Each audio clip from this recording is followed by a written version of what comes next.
d'Allah, le tout miséricordieux, le très miséricordieux, Bismillah. Wassalatu wassalamu ala Rasulillah, assalamu alaykum wa rahmatullahi wa barakatuh. Louange à Allah, Seigneur des mondes.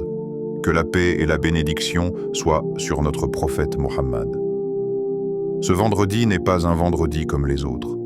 Il porte un poids particulier. Un poids que beaucoup ne ressentent pas, parce qu'ils avancent vite. Trop vite. Mais toi, si tu écoutes ces mots, c'est qu'Allah t'a arrêté un instant. C'est le premier vendredi de l'année. Un point de départ. Une porte qui s'ouvre.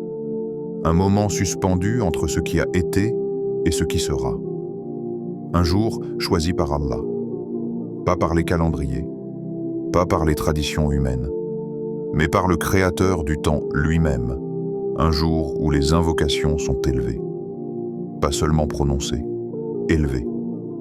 Comme si chaque mot sincère trouvait un chemin plus direct vers le ciel. Un jour où les portes du ciel s'ouvrent plus largement que d'habitude. Pas parce que le ciel change, mais parce que les cœurs ont la possibilité de s'ouvrir davantage. Beaucoup commenceront cette année avec des projets, des listes, des objectifs écrits à l'encre, mais sans âme.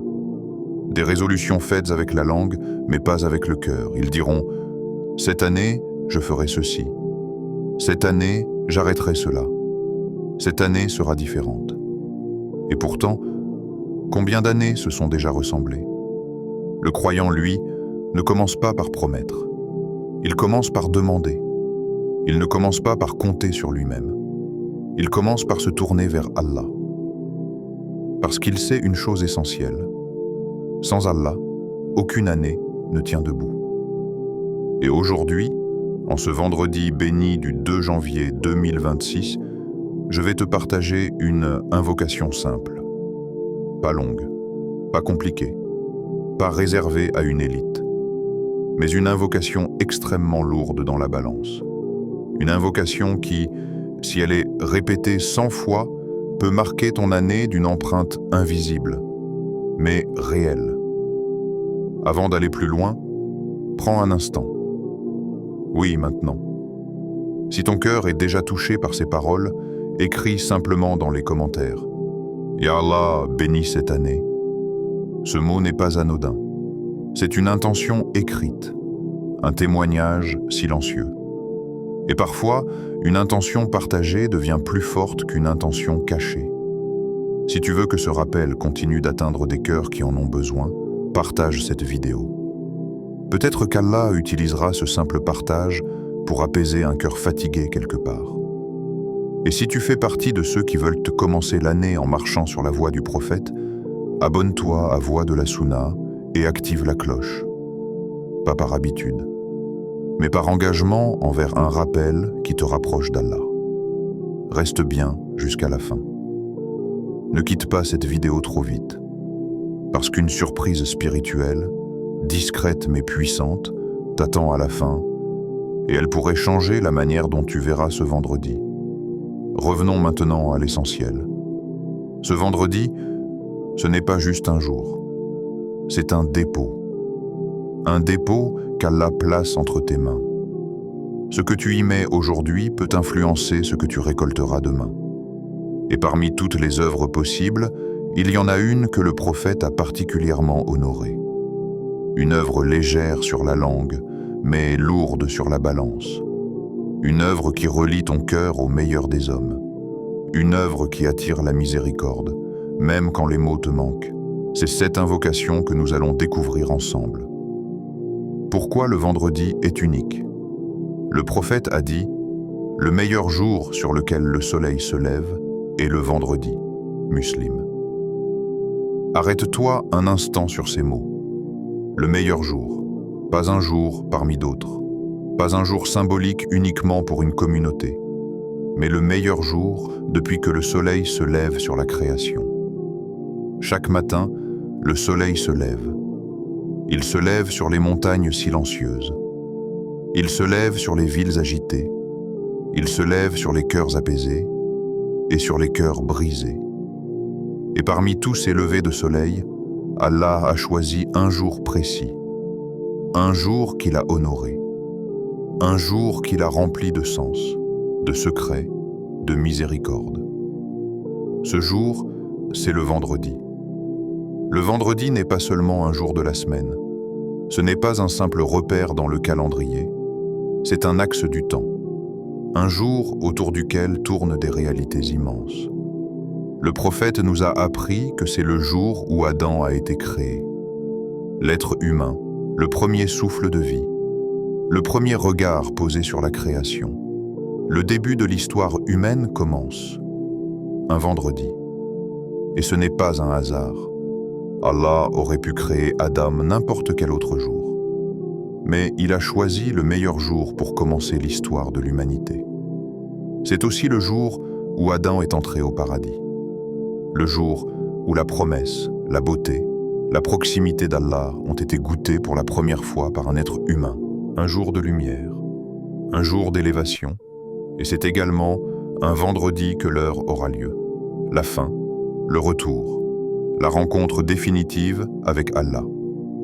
Ainsi, le vendredi encadre toute l'histoire humaine, la création, la promesse et le retour final. Quand tu vis un vendredi, tu ne vis pas un jour ordinaire. Tu vis un jour qui porte le début et la fin. Et pourtant, combien passe ce jour comme s'il était vide? Ils travaillent, ils mangent, ils parlent, ils défilent sur leurs écrans. Et le vendredi passe silencieusement. Mais le croyant attentif sait que le vendredi est une opportunité répétée. Une opportunité qui revient chaque semaine, comme si Allah disait à ses serviteurs « Reviens, même si tu es tombé, même si tu as fauté, même si tu t'es éloigné, reviens. » Chaque vendredi est une opportunité. Mais tous les vendredis ne se ressemblent aussi pas. Et il y a des vendredis qui portent un poids encore plus fort. Des vendredis qui se tiennent à des croisements du temps. Le premier vendredi de l'année en fait partie. C'est un vendredi qui ouvre une porte. Un vendredi qui observe. Un vendredi qui enregistre. C'était comme si Allah te donnait une page blanche. Pas une année entière d'un coup, mais un jour clé pour inscrire la première ligne. Et cette première ligne peut influencer tout ce qui suit. Les savants ont souvent rappelé que les débuts ont un impact profond. Le début d'une journée, le début d'un voyage, le début d'une relation. Alors que dire du début d'une année, et encore plus, du premier vendredi de cette année? Ce vendredi devient un dépôt spirituel. Ce que tu y places aujourd'hui, Allah peut le faire fructifier pendant des mois. Une invocation aujourd'hui peut devenir une protection demain. Une prière aujourd'hui peut devenir une ouverture inattendue plus tard. Un rappel aujourd'hui peut devenir une constance que tu ne pensais jamais atteindre. Le vendredi est unique parce qu'il est vivant. Il écoute, il témoigne. Il reviendra parler pour toi ou contre toi. Et le premier vendredi de l'année est comme un témoin qui dit « Voilà comment il a commencé. Commencer l'année par Allah. » Il existe une règle spirituelle que beaucoup connaissent, mais que peu appliquent réellement. Celui qui commence son année avec Allah, Allah l'accompagne toute l'année. Pas de manière symbolique, pas seulement dans les mots, mais dans les événements, dans les facilités, dans les protections invisibles. Regarde comment les gens commencent généralement une année. Ils commencent par des ambitions, par des chiffres, par des projections, par des promesses qu'ils se font à eux-mêmes. Cette année, je vais réussir. Cette année, je vais changer. Cette année sera meilleure. Mais ils oublient une question essentielle. Avec qui? Parce qu'une année commencée sans Allah est une année portée uniquement par tes forces. Et tes forces sont limitées, fragiles, variables. Le croyant, lui, est lucide.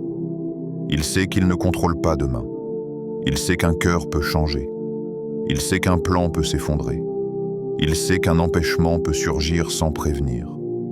Alors il ne commence pas par s'appuyer sur lui-même. Il commence par se tourner vers son Seigneur. Avant les ambitions, avant les objectifs matériels, avant les discours motivants, avant même les bonnes intentions. il invoque. Parce que l'invocation n'est pas un plan B, c'est le fondement. Une invocation sincère, aujourd'hui, peut changer le cours de ton année entière. Pas toujours de la manière que tu imagines, mais toujours de la manière qu'Allah sait être la meilleure. Peut-être qu'Allah ne te donnera pas exactement ce que tu demandes, mais il te donnera ce dont tu as réellement besoin. Peut-être qu'il retardera, peut-être qu'il détournera, peut-être qu'il transformera, mais il n'ignore jamais une invocation sincère. Commencer l'année par Allah, c'est reconnaître que tu n'es pas autosuffisant. C'est déposer ton cœur devant lui. C'est lui dire sans mots, « Oh Allah, je ne sais pas ce qui m'attend, mais je sais que toi, tu sais. » Et cela change tout. Cela change ta manière de vivre les épreuves. Cela change ta manière de recevoir les bienfaits. Cela change ta patience. Cela change ta gratitude. Une année commencée avec Allah n'est pas forcément une année sans difficulté, mais c'est une année accompagnée. Et quelle différence entre une épreuve vécue seule et une épreuve vécue avec Allah. Le premier vendredi de l'année te donne cette opportunité. Poser une intention fondatrice. Pas une résolution fragile, mais une orientation du cœur. Quand tu lèves les mains aujourd'hui, quand tu invoques avec sincérité, tu déclares quelque chose de très fort, même sans le dire à voix haute. « Oh Allah, avant que cette année ne m'éloigne de toi, rapproche-moi. Avant que cette année ne me distrait, recentre-moi.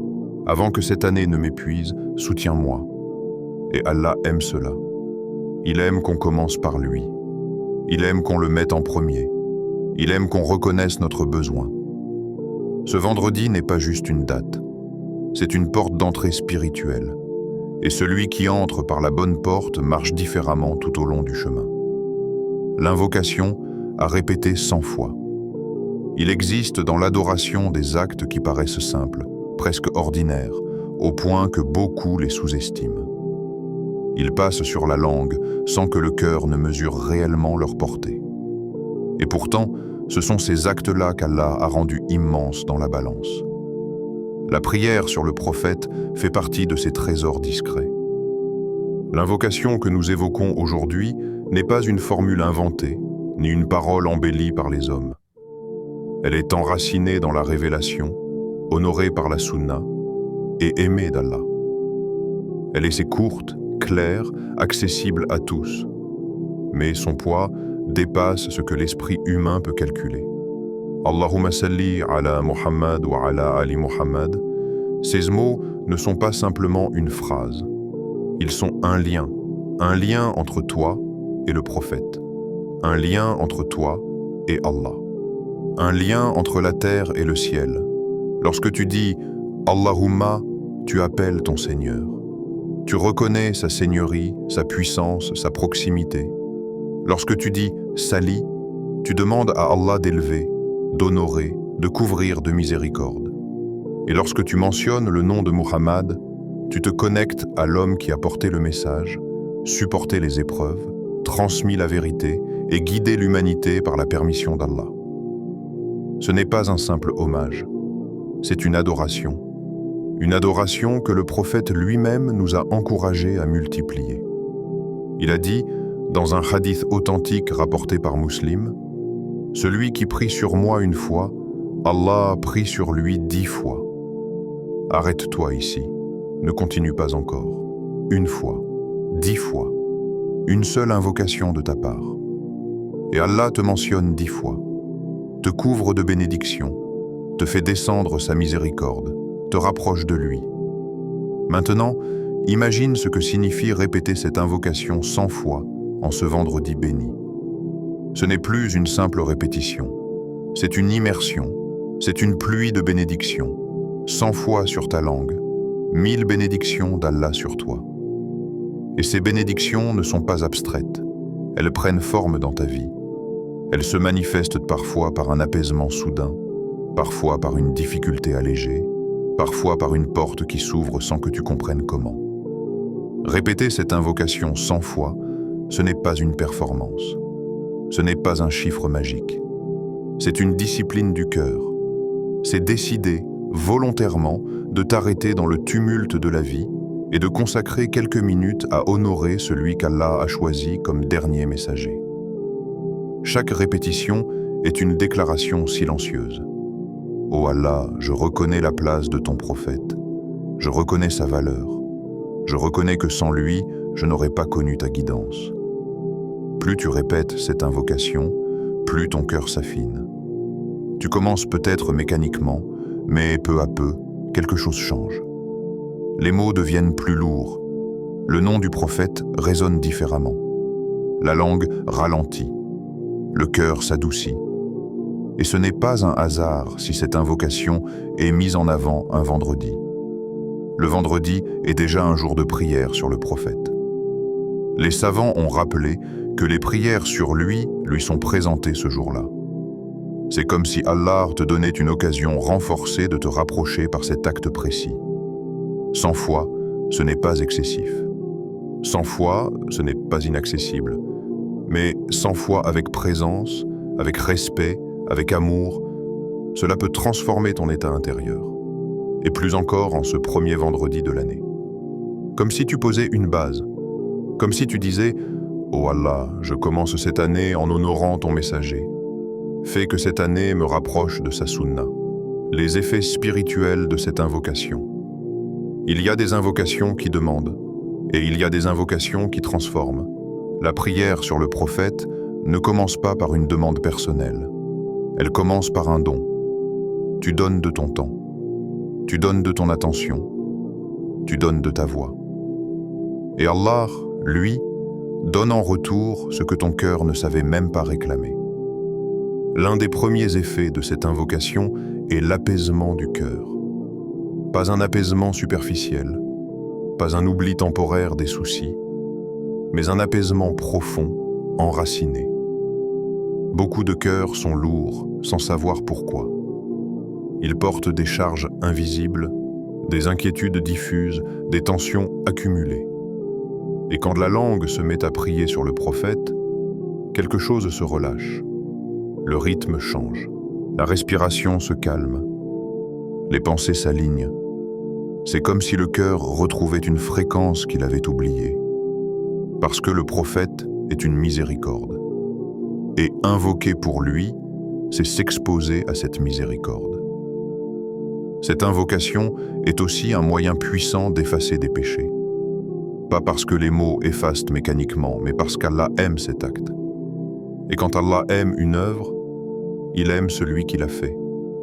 Et quand Allah aime un serviteur, il lui pardonne. Beaucoup cherchent le pardon par des paroles longues, par des formules complexes. Mais ils négligent ce qui attire le pardon naturellement, honorer le prophète. Les savants ont expliqué que multiplier les prières sur lui est une cause de purification intérieure. Les péchés ne disparaissent pas toujours d'un coup, mais ils s'allègent. Leur poids diminue, leur emprise faiblit. Et puis, il y a l'élévation du rang. Chaque prière sur le prophète élève ton statut auprès d'Allah. Pas forcément aux yeux des gens, pas dans les titres ou les positions, mais là où cela compte vraiment. Dans l'invisible, dans ton rang spirituel, dans ta valeur auprès de ton Seigneur. Tu peux être inconnu sur terre et élevé dans le ciel. Tu peux être ignoré des gens et honoré par Allah. Cette invocation attire également la miséricorde. Une miséricorde qui enveloppe, une miséricorde qui couvre tes manquements, une miséricorde qui adoucit les décrets difficiles. Beaucoup vivent sous des décrets lourds, mais la miséricorde change la manière de les porter. Et la prière sur le prophète est une clé pour cette miséricorde. Mais l'effet le plus profond, le plus durable, c'est qu'elle rapproche d'Allah. Pas directement par la demande, mais par l'amour. L'amour du prophète est une voie vers l'amour d'Allah. Plus tu mentionnes son nom avec respect, plus ton cœur se connecte à son exemple, à sa patience, à sa douceur, à sa constance. Et c'est là que la transformation commence réellement. Parce que cette invocation ne reste pas sur la langue. Elle descend dans le comportement. Elle influence les choix. Elle rend la sunna plus aimée, plus accessible, plus vivante. Tu ne pries plus sur le prophète comme une formule. Tu commences à vouloir lui ressembler, à marcher sur sa voie, à corriger ce qui s'oppose à son enseignement. Et sans même t'en rendre compte, cette invocation devient un fil conducteur dans ta vie. Elle te rappelle d'où vient la guidance. Elle t'ancre, elle t'élève, elle te ramène à l'essentiel. C'est pour cela que répéter cette invocation 100 fois en ce vendredi n'est pas un simple acte recommandé. C'est une invitation à un réalignement intérieur. Une invitation à commencer l'année avec un cœur relié, apaisé, purifié et orienté vers la sunna. Et celui dont le cœur est connecté au prophète est sur un chemin sûr. Le moment idéal pour la réciter. Le temps, en islam, n'est jamais neutre.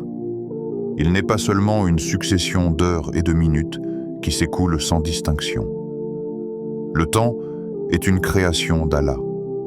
Et comme toute création, il contient des degrés, des ouvertures, des instants honorés et d'autres ordinaires.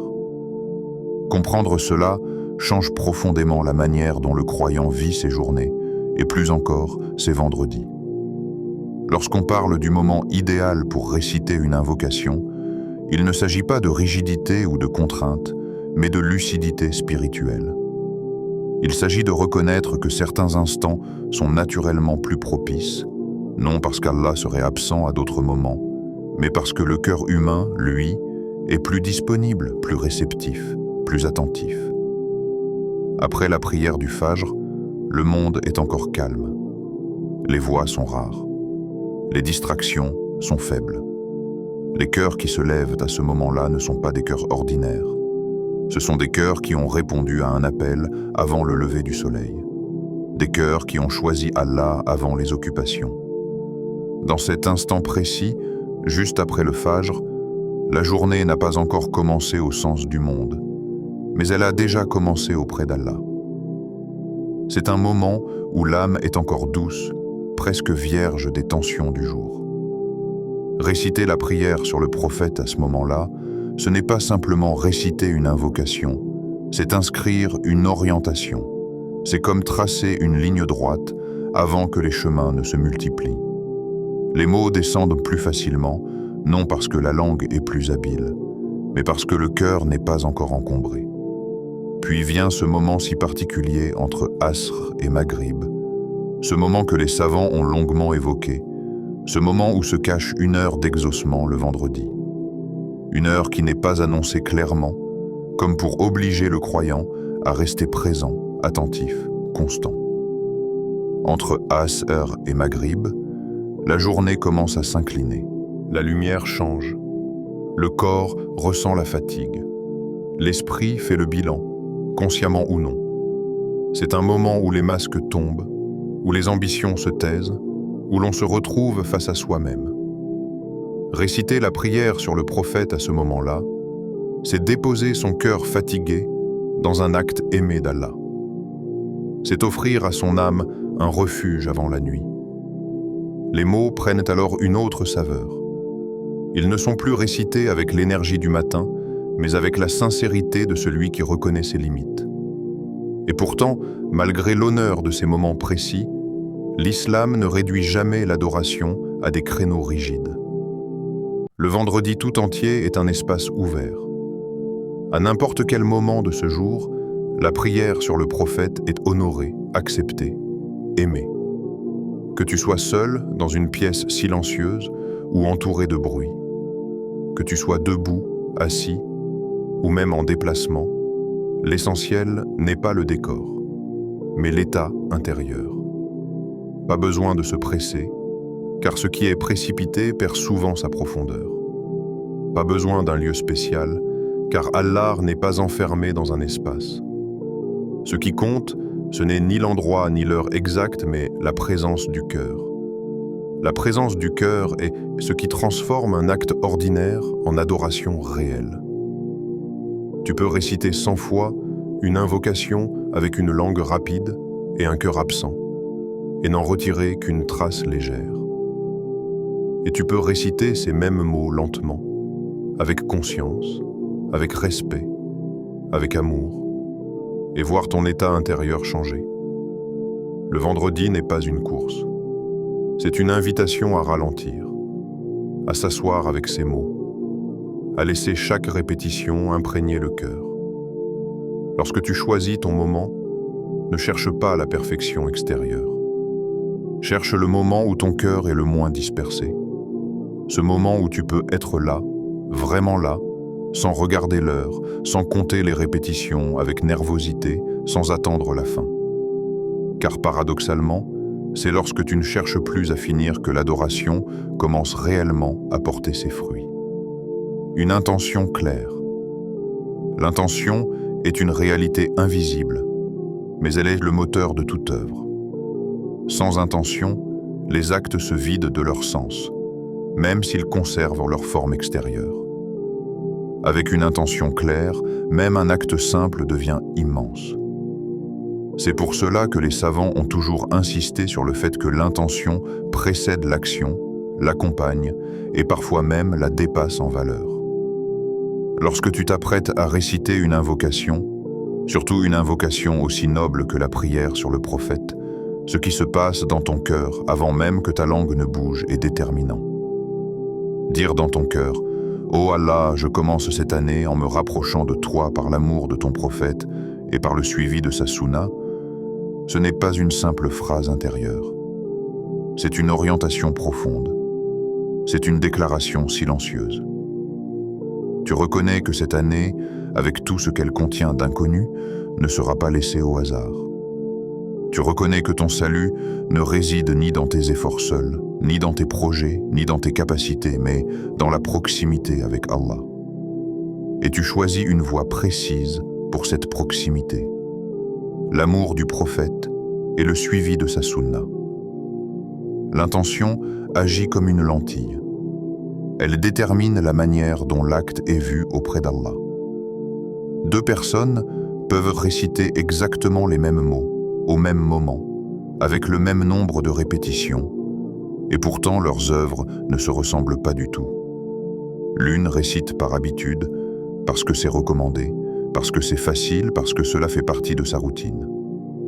L'autre récite avec une intention claire, consciente, presque tremblante. Elle sait pourquoi elle récite. Elle sait vers qui elle se tourne. Et cette différence invisible transforme tout. Une invocation sans intention devient rapidement une habitude mécanique. Elle s'intègre dans une liste d'actions répétées sans profondeur. Elle peut rester bénéfique, mais son impact est limité. Une invocation avec intention, en revanche, devient une adoration vivante. Elle devient un dialogue, même silencieux. Elle devient un acte qui façonne le cœur. Lorsque tu formules ton intention, tu ne parles pas seulement de ce moment précis, tu parles de toute l'année. Tu dis implicitement « Oh Allah, je veux que cette année soit guidée. Je veux que mes pas soient alignés.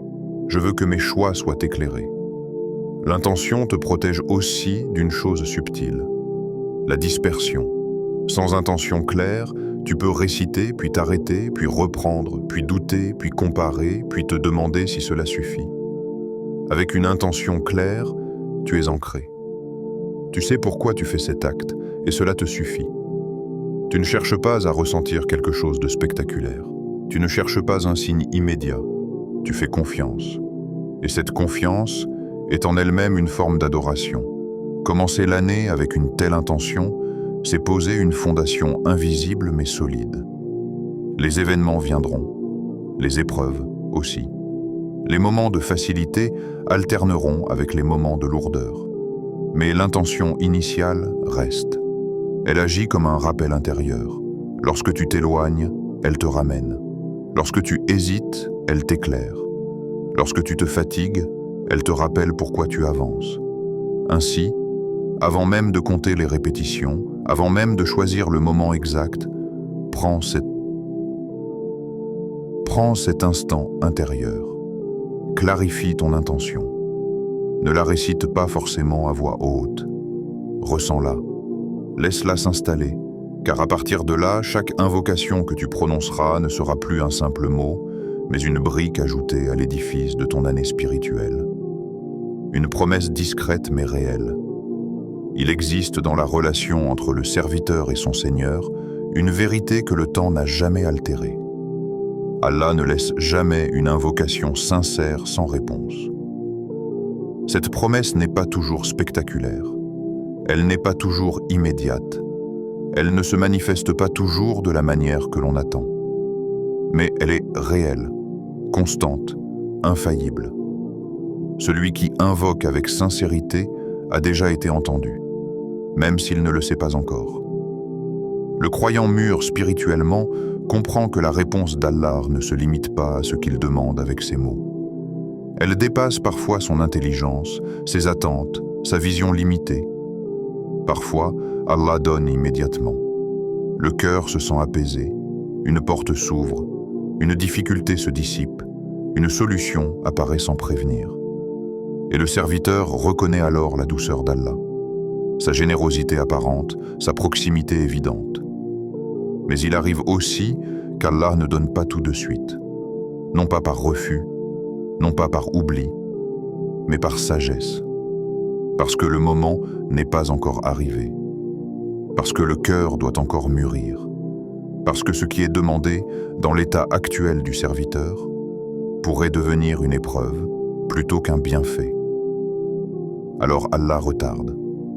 Et dans ce retard, il enseigne la patience, l'abandon, la confiance.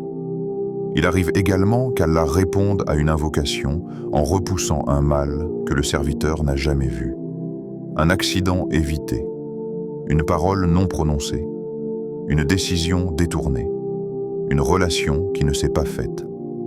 Le serviteur continue sa route sans savoir que derrière lui se trouvait une épreuve lourde, écartée par une invocation qu'il avait peut-être déjà oubliée. Mais Allah, lui, n'oublie jamais. Et parfois, Allah réserve mieux. Il transforme la demande. Il la purifie. Il la redirige vers quelque chose de plus bénéfique pour la foi, pour le cœur, pour l'au-delà. Ce qui semblait être un refus devient, avec le recul, une protection. Ce qui semblait être un silence devient, avec le temps, une preuve d'amour. C'est pour cela que rien n'est jamais perdu auprès d'Allah. Aucune invocation sincère ne disparaît dans le vide. Aucune larme levée vers le ciel ne tombe sans être comptée. Aucun mot prononcé avec un cœur humble ne s'évanouit sans trace. Tout est conservé. Tout est enregistré. Tout est rendu, ici-bas ou dans l'au-delà. Lorsque tu répètes cette invocation en ce premier vendredi de l'année, lorsque tu élèves ton cœur par la prière sur le prophète, tu déposes quelque chose auprès d'Allah. Tu confies une partie de ton avenir. Tu confies une partie de tes espoirs. Et Allah est le meilleur des dépositaires. Ô Allah, en ce premier vendredi de l'année, nous levons nos cœurs avant même de lever nos mains. Fais de ce jour un témoin en notre faveur. Un jour qui parlera pour nous et non contre nous. Un jour qui portera nos intentions sincères jusqu'à toi. Ô Allah, accepte nos invocations, même celles que nous avons mal formulées, même celles que nos langues ont portées sans que nos cœurs sachent tout exprimer. Purifie nos cœurs hors de l'ostentation, de la dureté, de l'insouciance et de tout ce qui nous éloigne de toi. Répare nos intentions, rends-les sincères pour ton visage, protège-les des détournements et des distractions. Ô Allah, fais-nous aimer la sunna de ton prophète, pas seulement par les mots, mais dans nos choix, dans notre comportement, dans notre manière de vivre. Ô Allah, bénis cette nouvelle année, bénis nos jours et nos nuits, bénis nos efforts visibles et invisibles. Protège-nous des épreuves visibles et invisibles, de celles que nous connaissons et de celles que nous ignorons. Rapproche-nous de toi jusqu'à ta satisfaction, fais que chaque pas nous mène vers toi et que chaque retour soit accepté. N'oublie jamais ceci. Les grandes transformations ne commencent presque jamais par des bouleversements spectaculaires. Elles commencent par de petits actes constants, faits avec sincérité, répétées avec patience, portées par une intention droite. Ce vendredi peut sembler simple. Quelques minutes, quelques mots répétés. Un moment de calme dans une journée ordinaire. Et pourtant, il peut devenir le point de départ d'une année bénie. Une année où le cœur est plus conscient. Une année où la sunna est plus aimée. Une année où la relation avec Allah est plus profonde. Ne sous-estime jamais ce que tu fais pour Allah, même si cela te semble léger. Car Allah regarde la sincérité, pas la taille apparente de l'acte. Fidèle à l'esprit de voix de la sunna, si ce rappel a touché ton cœur, ne le garde pas pour toi. Aide-nous à propager le bien. Un like peut soutenir ce rappel. Un partage peut toucher un cœur qui en a besoin. Et si tu veux continuer ce chemin, si tu veux recevoir des rappels authentiques, ancrés dans le Coran et la Sunna, abonne-toi à Voix de la Sunna et active la cloche. Car comme l'a dit le prophète, celui qui montre une bonne voie aura la même récompense que celui qui la suit. Muslim. Qu'Allah nous fasse commencer cette année sur la voie droite et nous y maintenir jusqu'à la fin.